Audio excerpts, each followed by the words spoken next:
It is a good day to talk about money and building your personal wealth. Local financial expert JB Bryan is here to share her top 5 tips for doing just that. Good morning, JB. Good morning, Cheryl. And it's always a good day to talk about money. It is, and saving money and spending money in a good way. In a very good way. And that's why I think that I call it the high five of wealth development. Okay, give me a high five. That's right. We'll do it. That's right. The high five. That's right. And I really admire everything that you're doing for yourself. I admire your entire career, and you are definitely a high five person. You really are. I love that you are right on top of my tips when I come in. And same back at you, because you've been coming in and sharing for years that good advice and things that we can take to heart and things that actually can help build personal wealth. I'm going to start right at the top. What's our #1 tip for saving and building that personal wealth?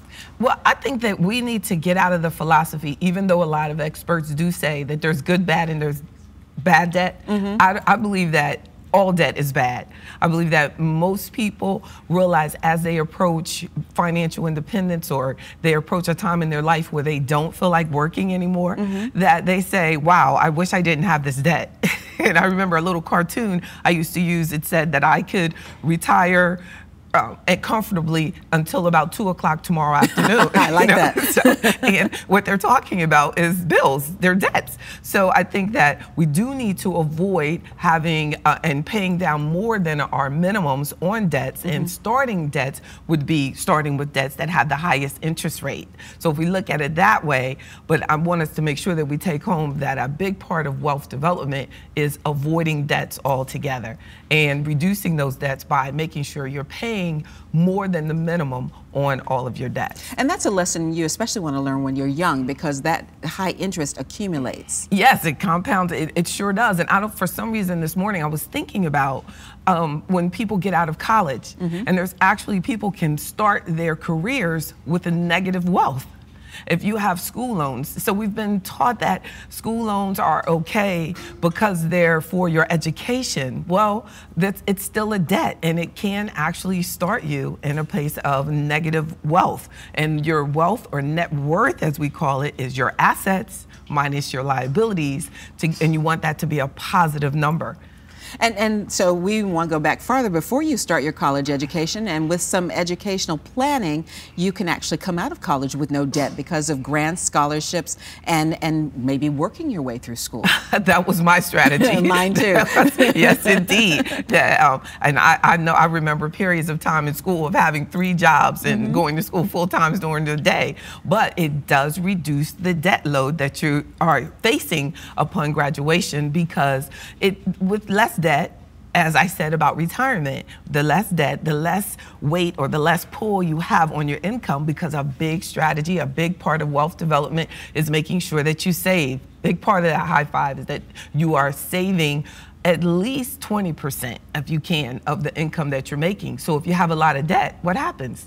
You can't save that 20%. Yeah. One of your other tips is stop living above your means. Yes, big one, because in America, it's just become a way of life to just have things that you really can't afford. Anytime you're carrying a credit card balance, you're living beyond your means. So we need to make to become less materialistic. You'll find that most wealthy people are not as materialistic as we see on TV. We see, I like to say that rich people have a lot of money, but wealthy people don't worry about money. I like that. And yes. The other thing that goes kind of hand in hand with that, your tip says stop paying for things that you're not using.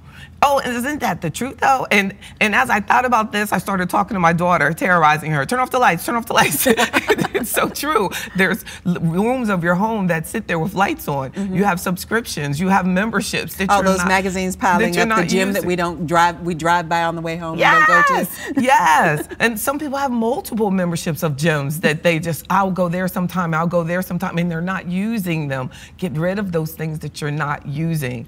Store memberships that you may have, dining parties that you may have that you're not using. Be very careful with that. You may not be using your cable at home. you know, and you could just buy the box for the antenna so they can watch us, you know.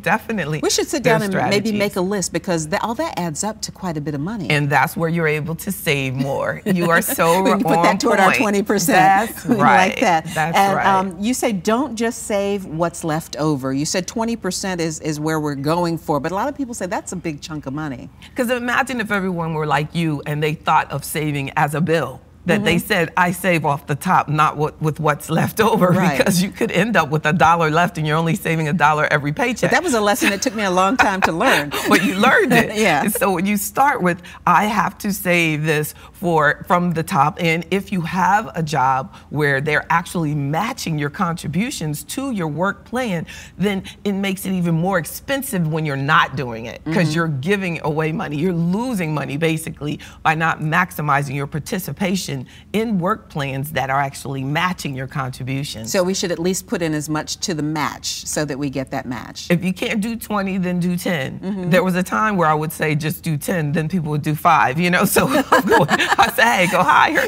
go 20, and then you may end up with 10 when you're going to be okay. But make sure that that you see your savings as a bill, not as something I do with what's left. Right, because if you're not going to pay yourself, who's going to pay you? Well, I don't know, because you cannot depend, and there is a strategy for a lot of people that they're depending on the government to pay for their retirement, but you don't want to have to depend completely on Social Security. We have just a very little time left. Stop the set and forget it investment philosophy. What does that mean? I'm glad you pointed that out for me, because set it and forget it will work for food. Your rotisserie chicken, remember that? That's where I came from, that commercial. I loved it. But you can't do that. You have to set up an investment portfolio, be smart about your portfolio, but make sure that you look at it, that you monitor it, that you look at at least your quarterly statements. You don't have to look at it every day when you're sitting at your desk at work, but definitely invest in a financial advisor if you don't feel very good about it. But you cannot just say, I'm saving for my retirement, and look at it the year before you retire or 6 months before you retire. And we need to understand what we're investing in too. So don't set it and forget it. All yes, right. We'll set it and forget it on that. JB, thanks so much for coming in today.